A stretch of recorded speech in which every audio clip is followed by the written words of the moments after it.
వినండి, దావీదు పైకొస్తున్నప్పుడు ప్రతిదినం కష్టాలు పాలయ్యాడు. ఎందుకంటే నువ్వు పైకి వస్తున్నప్పుడు విను సహోదరి సహోదరులు, సైతాను మౌనంగా ఉండలేడు.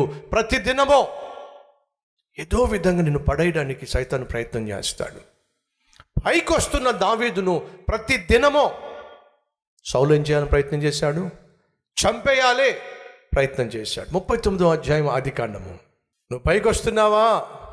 అయితే వినో, ప్రతిదినము శోధన ఉంటుంది, ప్రతిదినమో పోరాటం ఉంటుంది, మర్చిపోవద్దు. 39వ అధ్యాయము 10వ వచనము. దినదినమో ఆమె యోసేపుతో మాట్లాడుచూ ఉండెను. దినదినమో శోధన. ఉద్యోగం చేసే చోట యోసేపుకు దినదినము శోధనే. ఉద్యోగం చేయడానికి ఆ ఇంటికి వెళ్తే చాలు, ఆ ఇంట్లో ఉన్నటువంటి ఒక పాపిష్టురాలు దినదినమో యోసేపుకున్నటువంటి గొప్ప ఆధిక్యత, ఆశీర్వాదము, తన పరిశుద్ధమైన జీవితం.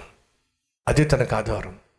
ఆ పరిశుద్ధమైన జీవితాన్ని పాడు చేయాలని చెప్పి సైతాన్ ఏం చేస్తున్నాడు?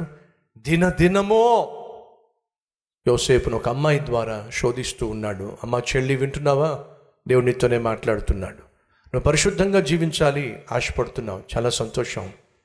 తమ్ముళ్ళు చెల్లెళ్ళు పరిశుద్ధంగా జీవించాలి ఆశపడుతున్నారు, చాలా సంతోషం. దయచేసి గమనించండి, జీవితంలో సరిహద్దులు చాలా అవసరం. నా మాట వింటున్నారా? జీవితంలో సరిహద్దులు చాలా అవసరం. సముద్రంలో కెరటాలు సరిహద్దును చేరినప్పుడు అది ఉల్లాసాన్ని ఇస్తాయి. ఆ సరిహద్దులను చెరిపేసినాయి అనుకోండి, చెప్పండి ఏంటో, ఒక ఉగ్రరూపాన్ని, ప్రళయాన్ని మిగులుస్తాయి. సరిహద్దుల వరకు వచ్చినంత వరకు పర్వాలా కెరటాలు, ఆ సరిహద్దులు దాటేసిందంటే ప్రమాదం పొంచి ఉంది, ప్రళయము పొంచి ఉంది. తమ్ముళ్ళు చెల్లెళ్ళు, మీ స్నేహంలో సరిహద్దులు ఉండాలి.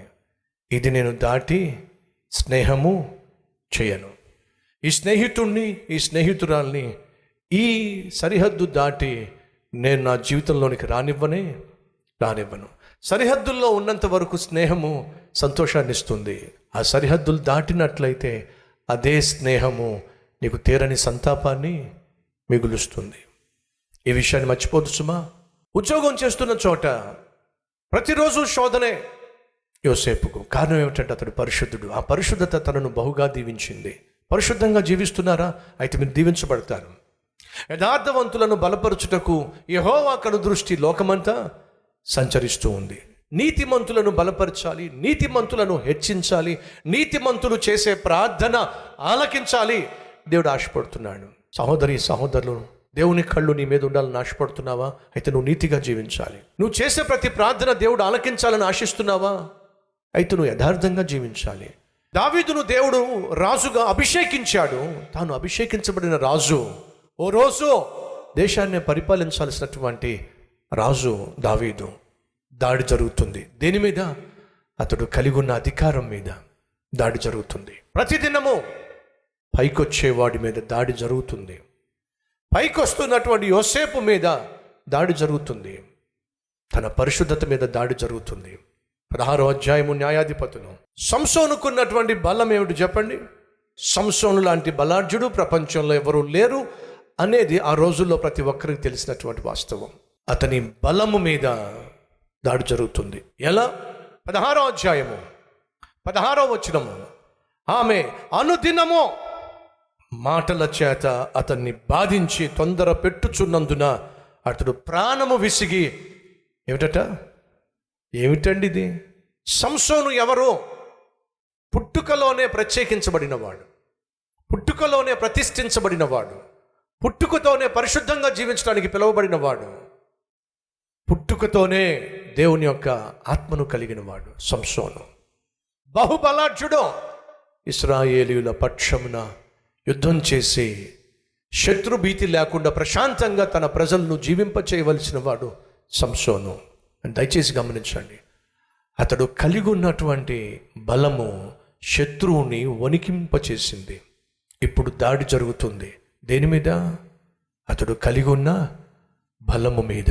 ఆఖరికి సంసోను ఎక్కడి దాకా చేరిపోయాడంటే, మహాబలాఢ్యుడే, చచ్చిపోతే బాగుండు అనే స్థాయికి చేరిపోయాడు. ఆఖరికి చచ్చిపోయాడండి. ఎక్కడైతే తను విసిగిపోయాడో, ఎవరితోనైతే తను విసిగిపోయాడో ఆమె ఇంటిలోనే సంసోను శత్రువుకు దొరికిపోయాడు. వాళ్ళ మధ్యే సంసోను చచ్చిపోయాడు, ఓడిపోయాడండి. సహోదరి సహోదరులు, మీరు పైకి వస్తున్నప్పుడు సైతాను దాడి చేస్తాడు. ప్రతిదినము దావీదు మీద దాడి, ప్రతిదినము యోసేపు మీద దాడి, ప్రతిదినము సంసోను మీద దాడి, ప్రతిదినము మన జీవితాల్లో ఆటంకాలు వస్తాయి. సహోదరులు సహోదరులు, మీరు పైకి రావాలని ఆశపడుతున్నారా? జీవితంలో విజయం సాధించాలని ఆశపడుతున్నారా? ఉన్నత స్థితికి చేరాలని ఆశపడుతున్నారా? అయితే వినండి, మనం ఆ ప్రక్రియలో, ఆ ప్రయాణంలో, మన ప్రయత్నంలో పైకి వస్తున్నప్పుడు సైతాను మౌనంగా ఉండడు అని చెప్పి మిమ్మల్ని భయపెట్టేసి ఇక పైకి రాకుండా చేయాలనే ఉద్దేశం అది కాదు సుమా.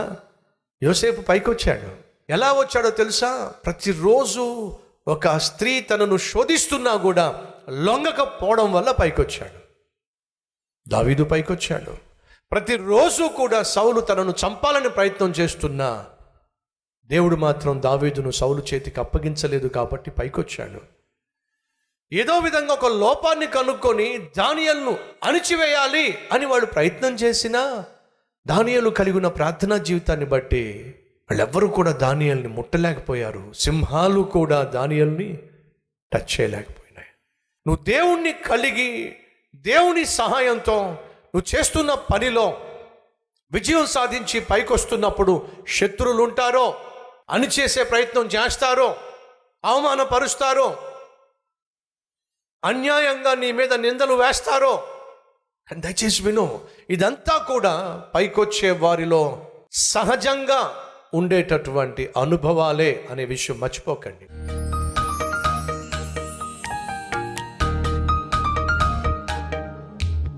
మహాపరిశుద్ధుడు అయిన ప్రేమ కలిగిన తండ్రి, ఎంత మంచి స్నేహితుడు నాయన. మా కష్టంలో తోడుగా ఉంటావు నాయన. మేము కష్టించి ఫలించినప్పుడు, నువ్వు మమ్మల్ని ఫలభరితులుగా చేసినప్పుడు మాకు నువ్వు కిరీటముగా ఉంటావు నాయన. నీకు వందనాలు, స్తోత్రాలు. ద్వేషించే వాళ్ళు ఉన్నారు, దూషించే వాళ్ళు ఉన్నారు, దుర్మార్గంగా వ్యవహరించే వాళ్ళు ఉన్నారు.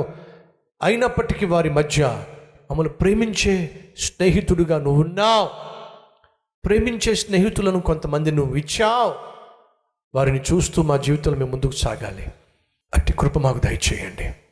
ఒంటరితనంతో బాధపడుతున్న వారిని, ఏకాకిని అని ఏడుస్తున్న వారిని నాయన, ఒంటరిగా విడిచిపెట్టిన దేవుడు కాదయ్యా.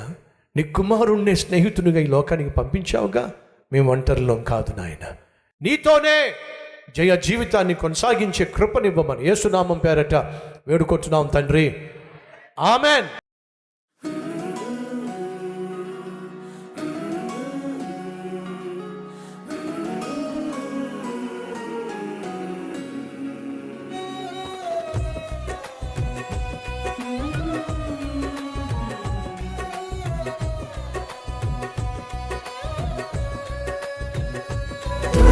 సందేశం మీకు ఆశీర్వాదకరంగా ఉంటే లైక్ చేయండి, అలాగే సబ్స్క్రైబ్ చేయండి.